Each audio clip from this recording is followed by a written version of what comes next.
যে আমাদের বেশ কয়েকজন সাংবাদিককে মিথ্যা মামলায় জড়ানো হয়েছে।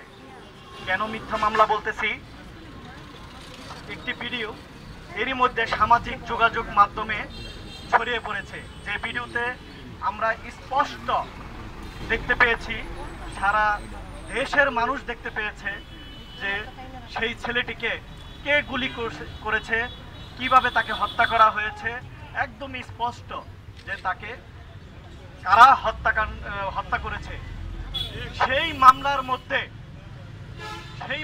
মধ্যে আসামি করা হয়েছে আমাদের সাংবাদিক ভাইদের, যারা ঘটনার সাথে কোনোভাবে জড়িত নয়।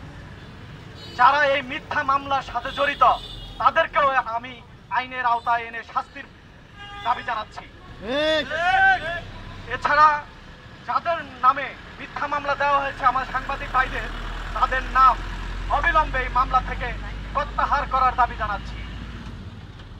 এই মামলা থেকে সাংবাদিক ভাইদের দ্রুত নাম প্রত্যাহার না করা হলে আমরা আরো বড় কর্মসূচিতে যাব।